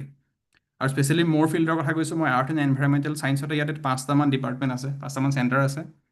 চ' মই এই চেণ্টাৰ ফৰ এটমস্ফেৰিক এণ্ড অ'চেনিক ছায়েন্সত আছিলোঁ, তাত কৰিছিলোঁ PhD। চ' আৰু তাৰ উপৰিও আৰ্ট ছায়েন্সো আছে, then division centre for climate change, water research etcetera, civil engineering. So' there are different interdisciplinary and core departments, and তোমালোকে এইখিনি আই থিংক আদাৰ ইনষ্টিটিউটবিলাকতো চাগে এনেকুৱা থাকিব বহুত ডিভিজনছ। চ' তোমালোকে যদি এপ্লাই কৰিবা, আই হোপ এই এপ্লাই তোমালোকে গোটেইখিনি চাই পেলাই চবতে এপ্লাই কৰিব পাৰা। So' there if I remember correctly, তুমি এপ্লিকেশ্যনত সদায় মাল্টিপল অপশ্যনছ থাকে। You can always apply for multiple branch department. So' at least in my time I remember, মানে আমি এটলিষ্ট 3টা ডিপাৰ্টমেণ্টত এপ্লাই কৰিব পাৰোঁ ছেম ইনষ্টিটিউটত। চ' আই থিংক এতিয়া চাগে আৰু অলপ ফ্লেক্সিবল হ'ব চাগে। So' lot of opportunities and different modes of entry. So' তোমালোকে ভালকৈ প্ৰিপেয়াৰ কৰা। চ' এণ্ড বেছিক কনচেপ্টবিলাক ক্লিয়াৰ হোৱাটো জৰুৰী, like starting from like conservation of mass, conservation of energy. So' there are reason why you are studying all this, because এটা বহুত important ইমপ্লিকেশ্যন application আমাৰ আছে আমি দৈনন্দিন লাইফত। আমি গম নোপোৱাকৈ এইবিলাক বেকগ্ৰাউণ্ডত এপ্লাই হৈ থাকে। চ' তোমালোকে বেছিক কনচেপ্টবিলাক ক্লিয়াৰ কৰা উচিত, আৰু ইউ শুড বি এম্বিচিয়াছ। আৰু দেন আৰ্ট এণ্ড এনভাইৰমেণ্টেল ছায়েন্সত আমাৰ বিভিন্ন ডিপাৰ্টমেণ্ট আছে। তুমি যদি ৰিচাৰ্চ কৰিব খোজা, আইচাৰ অলমষ্ট আটাইকেইখন আইচাৰতে আজিকালি আৰ্ট ছায়েন্সৰ ৰিলেটেড ডিপাৰ্টমেণ্ট আছে, এনভাইৰমেণ্টেল এটমস্ফেৰিক ছায়েন্সৰ। দেন বহুতকেইখন IITত আছে, বহুত চেণ্ট্ৰেল ইউনিভাৰ্চিটিত আছে, ইভেন আমাৰ ডিব্ৰুগড়তো আছে। দেন ডিব্ৰুগড় ইউনিভাৰ্চিটিৰ ডিপাৰ্টমেণ্ট আছে। চ' NIT য'তো আছে, মই NIT ইয়াতে লিখা নহ'লে, বহুতকেইখন NITত আছে, including NIT Rourkela etcetera. Then ministry of earth ছায়েন্সৰ নিজৰ বহুত ডেডিকেটেড ডিপাৰ্টমেণ্ট আছে। IITM Pune is one of the department. I think if you know' professor Bhupen Goswami, he is one of the leading people who actually build this institute actually back in time. And তেওঁ বৰ্তমান cotton ইউনিভাৰ্চিটিৰ এজন বহুত তেওঁ distinguish পজিশ্যনত আছে, বহুত research কৰি আছে ভাল। So yeah, with this I want to conclude my talk and thank you for everyone. So I don't know মই কিমান সময় ল'লো but I hope অলপ ষ্টুডেণ্টখিনি অলপ বুজি পালে knowledge. Thank you, Pritam. Thank you so much. আৰু তোমাৰ কথাখিনি বহুত useful, definitely ষ্টুডেণ্টৰ কাৰণে, and you covered it, how rainfall patterns are there in India আৰু বেলেগ ঠাইত, and thank you so much. কেইটামান প্ৰশ্ন কাৰোবাৰ পৰা আছে, তাৰ আগতে মই share my screen quickly. মই ষ্টপ কৰি দিছোঁ নেকি? No, I can do that. So আমাৰ মানে next sessionটোৰ বিষয়ে মই অৱগত কৰিব খুজিছোঁ। আমাৰ নেক্সট ছেশ্যনটো হ'ব আগষ্টৰ 10 তাৰিখে, এণ্ড সেইদিনা আমাৰ স্পীকাৰ আৰু গেষ্ট হ'ব অচ্যুত বৰা। তেওঁ জাৰ্মানীত কাম কৰে, head of R&D and chief technical officer কিউকিনো ইউজি মিউনিকত, এণ্ড তেখেতে এটা অতি relevant topic in today's time, ছেমিকণ্ডাক্টৰৰ বিষয়ে ষ্টুডেণ্টসকলৰ লগত কথা পাতিব। So আশা কৰোঁ you all will be able to join. So back to you, Pritam. Hiranya দা আছে ইয়াতে, মানৱ পৱন চহৰীয়া ছাৰ আছে, আপোনালোকৰ কিবা প্ৰশ্ন থাকিব পাৰে। Yes, of course. ছাত্ৰ ছাত্ৰীৰ পৰা আছে নাই এফাত? এটা প্ৰশ্ন মই দেখিছোঁ যে ছাৰ এইটো অনলাইন, প্ৰশ্নটো হ'ল কি মানৱ হেৰি যে মানে এইটো how climate change is affecting what's it called, the current rainfall trends, I mean especially in Assam in India. কিবা ক'বা নেকি তোমাৰ? Yeah, so yeah, of course climate change effect কৰিছে। So ইণ্ডিয়াৰ ক্ষেত্ৰত মানে এটলিষ্ট তুমি যদি প্ৰজেকশ্যন চোৱা, আমি জেনেৰেলি ক্লাইমেট চেঞ্জবিলাকে ক্লাইমেট মডেলবিলাকত প্ৰজেকশ্যন কৰা হয় বাই 21st century এণ্ড তোমাৰ ৰেইনফল কেনেকুৱা হ'ব কম্পেয়াৰ টু টুডে। তো জেনেৰেলি যদি ট্ৰপিকেল ৰেইন বেল্টডাল চোৱা, তাতে প্ৰেচিপিটেশ্যন জেনেৰেলি বহাৰ সম্ভাৱনা দেখা যায়। বাট ইণ্ডিয়াৰ পাৰ্টটো অলপ ট্ৰিকি, আৰু স্পেচিয়েলি নৰ্থ ইষ্টাৰ্ণ পাৰ্টটো অলপ ট্ৰিকি। চ' মই if I remember correctly Bhupen Goswami ছাৰৰ এখন পেপাৰ আছিলে, আই থিংক ৰিচেণ্টলি চাম ফিউ ইয়াৰ্ছ এগো, তেওঁলোকে নৰ্থ ইষ্টাৰ্ণ ৰেইনফলৰ প্ৰজেকশ্যন ষ্টাডি কৰিছিলে ইউজিং ডিফাৰেণ্ট মডেল। চ' তাতে আই থিংক মই জনাত ৰেইনফল বহাৰ সম্ভাৱনা দেখা গৈছিলে। আৰু সেইটো এটলিষ্ট মই ভূপেন গোস্বামী ছাৰৰ পেপাৰখনৰ পৰা মানে মনত পেলাই কৈছোঁ। আৰু specially I should mention that বৰ্তমান ব্ৰহ্মপুত্ৰৰ যোনটো পানীখিনি হিমবাহৰ পৰাই আহে, যোনটো চাইনাৰ পৰা। চ' তাতে গ্লেচিয়েল মেল্ট এটচেট্ৰাও বহুত কাৰক হ'ব। তাতে আমি ব্ৰহ্মপুত্ৰখন আমাৰ বেছি দ নহয়, বহুত ছেডিমেণ্ট আহে ব্ৰহ্মপুত্ৰত পানীৰ লগতে। চ' নদীখনৰ ডেপটো নাই। চ' ইন ফিউচাৰ এটলিষ্ট যদি তোমাৰ এই হিমবাহবিলাক যদি বেছি গলিবলৈ ষ্টাৰ্ট কৰে, চ' মোৰ পানী বেছি আহিব ব্ৰহ্মপুত্ৰত। চ' সেই ফ্লাডিং চিটুৱেশ্যনবিলাকো চাগে অকণমান বঢ়াৰ চান্স আছে in future. So' that is what my guess is. But generally rainfall পেটাৰ্ণটো এটলিষ্ট নৰ্থ ইষ্ট ইণ্ডিয়াত প্ৰবেবলি চাগে বাঢ়িব, মই যিমান মোৰ মনত আছে। চ' ইয়া। আৰু এটা প্ৰশ্ন আছে যে এইবছৰ মানে এইটো তুমি প্ৰথমতে আৰম্ভ কৰিছা যে মানে এইটো কি কয় নৰ্থ ইষ্টত বা অসমত মানে এইটো মনচুন ৰেইনফলটো কম হৈছে, নহয় জানো? So the number one reason why it is so, and number two, like what is the projection like of rainfall in Assam in the current season? Okay, so এতিয়ালৈকেতো I think আমি almost 2 মাহ গ'লেই, মনচুনৰ আধাখিনি সময় গ'লে আৰু 2 মাহ বাকী আছে। চ' projection wise এতিয়ালৈকে -24% আছে। So' which is a very big number, 24% below' normal. So' I don't think recover কৰিব পাৰিব নেক্সট 2 মাহত। বাট এটলিষ্ট মই ক'ব পাৰোঁ যে হেৰি ৰিজনটো ক'বলৈ গ'লে এতিয়া চাওক, এতিয়া উই ন' চ' ফাৰ ডাঙৰ যিখিনি কাৰক আছে, ইণ্ডিয়ান অ'চিয়ান হওক বা পেচিফিক অ'চিয়ান নিউট্ৰেল আছিলে। চ' আমাৰ লোকেল যিখিনি মনচুন ভেৰিয়েবিলিটি সেইখিনি এক্টিভ হৈ আছে, লোকেল মানে ইণ্টাৰনেল ভেৰিয়েবিলিটি অফ দ্য মনচুন। ত' এই যেতিয়া তলৰ পৰা ইকুৱেটৰৰ পৰা নৰ্দাৰ্ণ এইবিলাক ক্লাউড বেণ্ডবিলাক ওপৰলৈ আহে, নৰ্থৰ ফালে আহে, তেতিয়া এই যোনটো মেইন কোৰ মনচুন জোনত ৰেইনফলটো হৈ যায়, কিন্তু আমাৰ সেই নৰ্থ ইষ্ট কাকত বেণ্ডাল নৰ্থ ইষ্ট আহি নাপায়হি, মানে নৰ্থ ইষ্ট অলপ ওপৰত আছেতো, আৰু স্পেচিয়েলি এতিয়া উজনিৰ ফালে মানে আহি নাপায়হি লখিমপুৰ চাইডে, লখিমপুৰ ধেমাজিৰ ফালে। চ' এইবাৰ চিটুৱেশ্যন তেনেকুৱা হৈ আছে, মই যিটো মানে নটিচ কৰিছোঁ। চ' ইয়াতে আৰু কিছুমান ফেক্টৰ আছে। এতিয়া নৰ্থ ইষ্টাৰ্ণ ৰিজিয়নত ৰেইনফলটো সেই ৱেষ্টাৰ্ণ যোনটো পেচিফিকৰ ৱেষ্ট ছাইডৰ কিছুমান টেম্পাৰেচাৰেও প্ৰভাৱ পেলায়। চ' সেইখিনি মই ইমান এতিয়া ক'ব খোজা নাই বেছিকৈ, কাৰণ মই সেইটো এইবাৰ চিটুৱেশ্যনটো কেনেকুৱা নাজানো, চাব লাগিব। বাট মই চাওঁতেনে 2 পৰা 5 আগষ্টৰ ভিতৰত বৰষুণ হ'ব দেখাই আছে নৰ্থ ইষ্টত, মানে all over wide spread rainfall. So' may be অলপ সকাহ আহিব পাৰে নেক্সট 4 দিনত, 2 to 5ত। চ' আই থিংক সেইটো খেতি এটলিষ্ট যিখিনি শুকাই গৈছে পথাৰটো, সেইটো কাৰণে অকণমান সকাহ এটা আহিব। আজি হোৱা কথা আছিলে, কালি হৈছিল নেকি অলপ ৰেইনফল, ত' এটলিষ্ট 2 বা 5ৰ ভিতৰত ৰেইনফল দেখাই আছে। চ' মই আশা কৰিছোঁ সেইকেইদিন এটলিষ্ট কণ্টিনিউৱাছ ৰেইনফলটো হ'লে এটলিষ্ট খেতিটো ভাল হ'ব এবাৰ। বাকী 24% বিলটো চাই পেলাই এইবাৰ ইমান ৰিকভাৰ হ'ব যেন লগা নাই। চ' অলপ ডেফিচিটৰ থাকিব চাগে বাই এণ্ড অফ ছেপ্টেম্বৰ। তাৰমানে question of flood in Assam এইবাৰ মানে অসমত ফ্লাড হোৱাৰ চান্স নাই। অসমৰ মানে চিটুৱেশ্যনটো সদায় এক্সট্ৰিমত থাকে। এতিয়া ৰেইনফলটো যদি হয়, ফ্লাড হৈ যায়, একদম অৱস্থা কাঢ়িল হৈ যায়। আকৌ ৰেইনফলটো যদি নহয়, মানে এই খেতি নাইকিয়া হৈ যায়। চ' মানে এইটো বিকজ অফ অলছ' জিঅ'গ্ৰাফী, আমাৰ যোনটো ছাৰাউণ্ডিং হিলছ, আৰু আমাৰ মানে ব্ৰহ্মপুত্ৰখনৰ মানে ৱাটাৰ কেৰিং কেপাচিটি, সেইবিলাকো ফেক্টৰ থাকে। চ' আমি মানে এটা কমফৰ্টেবল মনচুনটো নাপাওঁ, মানে সদায় 2টা এক্সট্ৰিমতে থকা হয় প্ৰায়। এতিয়া এইবছৰ এতিয়া ডেফিচিটত আছোঁ, খেতি হোৱা নাই। এইবাৰ ফ্লাডটো নাই সেইকাৰণে। কিন্তু যেতিয়া নৰ্মেল বৰষুণো হয়, আমাৰ যোনটো এবাউট লাইক নৰ্মেল বৰষুণ বুলি ক'বলৈ গ'লে নৰ্থ ইষ্টত চাগে আমাৰ about 1.2 metre of rainfall in 4 months। আমাৰ ইণ্ডিয়াত চেণ্ট্ৰেল ইণ্ডিয়ান ৰিজিয়নত সেইটো এবাউট এভাৰেজটো হ'ল আপোনাৰ about 1 metre rainfall in 4 months। North ইষ্টত সেইটো অলপ বেছি হয়, এবাউট 1.23 মিটাৰমান হয়। আৰু চেৰাপুঞ্জীত চাগে আই থিংক 5 মিটাৰমান হয় চাগে, সেইটো মানে হাই rainfall ৰিজিয়নছ।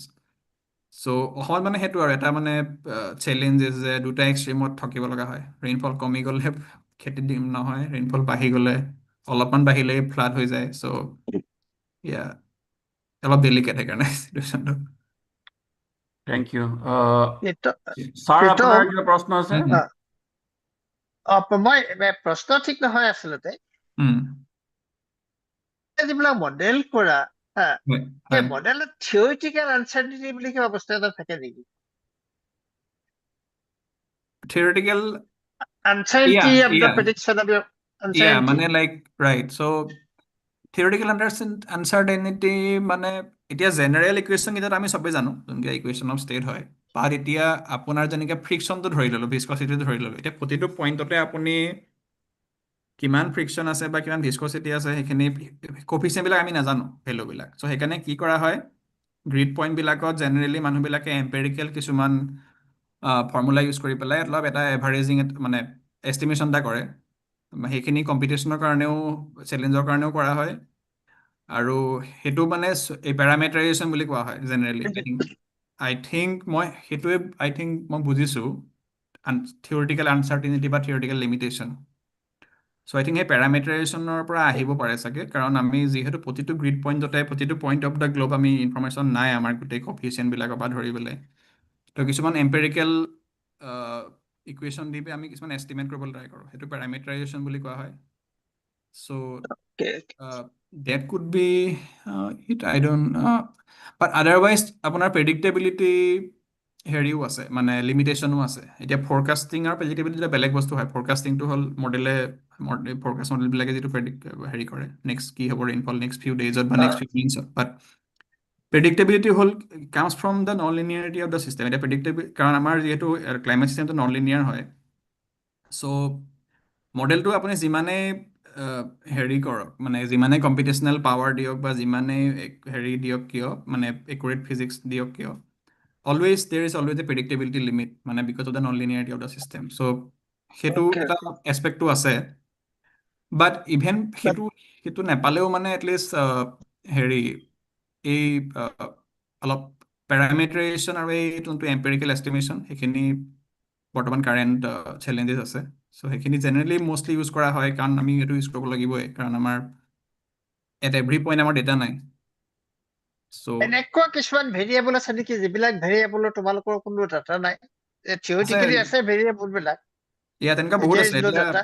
I think like for example মই if I remember so like viscosity coefficient বিলাকে আমাৰ বহুত জেগাত নাই for example আৰু আৰু যিবিলাক তোমাৰ মডেলত আপোনাৰ মডেলটো ৰিজল্ভ কৰিব লাগে it has to resolve from meter time scale to kilometer like thousands of kilometer time scale so they are different physics are working at small scale to large scale so সেই গোটেইখিনি যেতিয়া আপোনাৰ সেই কেস্কেডিং ইফেক্টটো হয় তেতিয়া আপোনাৰ এটা এৰৰটো মানে এইটো প্ৰপাগেট হয় বেচিকেলি এতিয়া সেইকাৰণে মই যে আপোনাক দেখালো এই যোনটো ছিজনেল ফৰকাষ্টটো এতিয়া এই যোনটো আপোনাক দেখাইছিলো যে জুনত যেতিয়া ফৰকাষ্ট কৰিছিলে আমাৰ ইণ্ডিয়াত ৰেইনফলটো পজিটিভ দেখাইছিলে নৰ্থ ইষ্টাৰ্ণ ৰিজনত so' on a long time scale overall মানে লাৰ্জ স্কেল ৰিজিয়নত প্ৰেডিকশ্যনটো ভাল কৰি দিব পাৰে কিন্তু সেইটোৱে এইটো ক'ব নোৱাৰে যে এতিয়া লখিমপুৰত এই বৰষুণ কিমান হ'ব চ' সেইটো that's A very like complicated thing pin point কৰি চ' দেন এতিয়া বৰ্তমান ৱেডাৰ মডেলবিলাকৰ যিটো আমাৰ এটলিষ্ট IMDৰ যোনটো আছে যোনটো মানে ডেইলি যোনটো ফৰকাষ্ট হয় আপোনাৰ তাত আপোনাৰ এটলিষ্ট নেক্সট 3 ডেইজৰ কাৰণে বহুত ভাল ফৰকাষ্ট দিয়ে অলমষ্ট একুৰেট এণ্ড নেক্সট যোনটো ডেইলি ফৰকাষ্টৰ কথা কৈ আছো উইকলি ফৰকাষ্টত আপোনাৰ উইকলি ফৰকাষ্ট মডেলবিলাকে আপোনাক 2 সপ্তাহৰ কাৰণে ভাল ফৰকাষ্ট দিব পাৰে মানে নেক্সট উইকত কি হ'ব সেইটো ৰিজলিউশ্যনৰ ওপৰত ডিপেণ্ড কৰে আৰু মই এতিয়া daily forecast up to 1 week ভাল দিয়ে আৰু এটলিষ্ট ফৰ নেক্সট 3 ডেইজ বহুত একুৰেট আজিকালি চ' হুইচ ইজ এতিয়া আজিকালিতো দেখাই পাইছো আগতে নহয় আজিকালিতো নেক্সট 3 ডে বৰ ধুনীয়া prediction so one of the চলাৰ yeah কোৱা one of the turning point I think if you remember আমাৰ উৰিষ্যাত এটা বুলবুল চাইক্লন আহিছিলে 1999ত বহুত মানুহ মৰিছিলে thousands of people died চ' তেতিয়ালৈকে আমাৰ কি হৈছিলে আমি ষ্টেটিষ্টিকেল মডেল ইউজ কৰি আছিলোঁ ৱেডাৰ ফৰকাষ্টৰ কাৰণে তাৰপিছত IMDয়ে এইটো যোনটো GFS মডেলটো ষ্টাৰ্ট কৰিলে ডাইনামিকেল মডেল যাত একচুৱেলি মানে physics and chemistry dynamics everything involve আছে 2000ৰ পৰা অনৱাৰ্ডছ আৰু লাষ্ট 20-25 ইয়াৰ্ছত আমি এইটো মানে পজিশ্যন পাইছোঁহি যে নাও we have actually fairly accurate forecast on weekly and like monthly time scale so সেইটো I think a turning point আছিলে সেইটো I think yeah we have to give credit for like some people like Rajivan etc yeah so yeah আৰু আজিকালি I think বহুত AIও চাগে অলপ বেছি inject কৰিছিলে এনে মডেলিঙত এই চলাৰ ফ্লেয়াৰৰ কথাটো আহি যায় নেকি বাৰু চলাৰ ফ্লেয়াৰটো আমাৰ ইয়াতে নাহে মানে এটলিষ্ট ৱেডাৰ ফৰকাষ্টিঙত yeah so ছানৰ যোনটো মানে হেৰি হয় I think পৃথিৱীত যোনটো আহি পৰেহি মানে যোনটো I think about 1360 watt per meter square পৰেহি নেকি I think এভাৰেজ যোনটো ৰেডিয়েশ্যন সেইটো চলাৰ ফ্লেয়াৰে বহুত ছিগনিফিকেণ্ট ইম্পেক্ট নকৰিব চাগে মই যিটো বাট এটা এছপেক্ট হয় চলাৰ ফ্লেয়াৰে কৰিলে সেইটো যোনটো আপাৰ এটমস্ফেৰিক সেইখিনি ইম্পেক্ট হয় আপোনাৰ এইবিলাক মেগনেটস্ফিয়াৰ এটচেট্ৰা বাট ডাইৰেক্ট যোনটো ছানৰ ইনপুট চলাৰ ৰেডিয়েশ্যন সেইটোৰ ইম্পেক্ট নকৰিব I think মই যিমানটো মোৰ আণ্ডাৰষ্টেণ্ডিং বাট লাইক কমিউনিকেশ্যন এটচেট্ৰা সেইবিলাকত ইম্পেক্ট কৰিব পাৰে সেইটো জেনেৰেল সেইখিনি আছে কমিউনিকেশ্যনটো কৰে সেইবিলাক এনে কৰে চলাৰ ফ্লেয়াৰ যিটো আমাৰ 11 ইয়াৰ বা 12 ইয়াৰ চাইকেল এটা আছে সেই চাইকেলটো আৰু এলনিনৰ চাইকেলৰ মাজত তেনেকুৱা কিবা ষ্টাডি হৈছে নেকি yeah right so সেইটো মই এতিয়া মনত পৰা নাই তেনেকুৱা ডাইৰেক্ট কিবা ৰিলেশ্যন আছে বুলি কোনটো এলিনৰ কথা কৈছে নেকি না সেইটো মোৰ তেনেকুৱা ডাইৰেক্ট ইম্পেক্ট মই এনেকুৱা হেৰি চাব লাগিব মই সেইটো মই নট ক্লিয়াৰ মানে মই নাজানো হঠাৎ মনত আহিছে মোৰ কথাত সেইকাৰণে সুধিছো বাটাৰফ্লাই আমি পঢ়িছিলোঁ সেইটো পাইছিলোঁ ৰাইট চ' সেইটো চাব লাগিব তেনেকুৱা ডাইৰেক্ট তুমি বৰ সুন্দৰ নাই লেকচাৰ দিলা থেংক ইউ আৰু হিৰণ্য দা আপোনাৰ কিবা ক'ব লগা আছে নেকি প্ৰীতম থেংক ইউ খুব সুন্দৰ কথাখিনি ক'লা আৰু মই অকমান মাজে মাজে মিছ কৰিছো মই আচলতে অসমত আছো মই এটা সৰু প্ৰশ্ন বোধহয় সুধিব খুজিছো যে আজিকালিতো এতিয়া চববিলাক ৰিচাৰ্চতেই চববিলাক বিষয়ৰ ৰিচাৰ্চতেই AI ব্যৱহাৰ হয় ন তোমালোকৰ যিটো ফিল্ড ক্লাইমেট চেঞ্জেই হওক এটমস্ফেৰিক চায়েন্সেই হওক মেটেৰিয়লজিয়েই হওক এইবিলাকত AI টো কেনেকে ৰিচাৰ্চ বিলাকত হেল্প কৰিছে বা কি ধৰণৰ চেঞ্জ আহিছে বাৰু?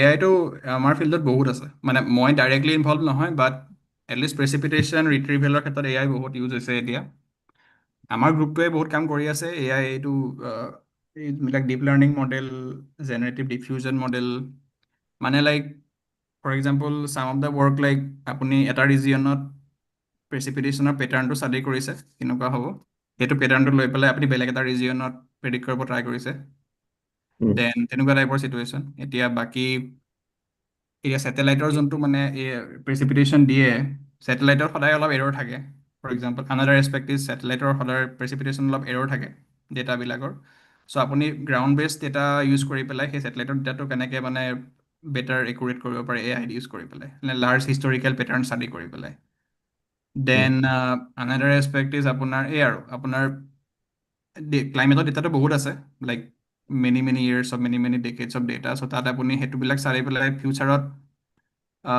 ৱাৰ্মিং পেটাৰ্ণ কেনেকুৱা হ'ব প্ৰেচিপিটেশ্যন ৰেইনফল পেটাৰ্ণ কেনেকুৱা হ'ব বেলেগ ৰিজিয়নত সেইবিলাক ষ্টাডি কৰা আৰু চ' ইয়াতে সেইকাৰণে আপোনাৰ এই জেনেৰেটিভ ডিফিউজন মডেলটো বহুত ইউজ হয় জেনেৰেটিভ মানে আপুনি সেই ইমেজটো ষ্টাডি কৰি পেলাই পেটাৰ্ণটো ষ্টাডি কৰি চ' আই থিংক এনেকুৱা ধৰণৰ কামবিলাকে বহুত চলি আছে এটলিষ্ট মই জানো এটলিষ্ট মোৰ কামত মই ডাইৰেক্ট এআই ইউজ কৰা নাই বাট মই কজেল নেটৱৰ্ক এইবিলাক ইউজ কৰিছোঁ তাত মানে মই মাল্টিভেৰিয়েট ডেটা ইউজ কৰি পেলাই মই কোনটো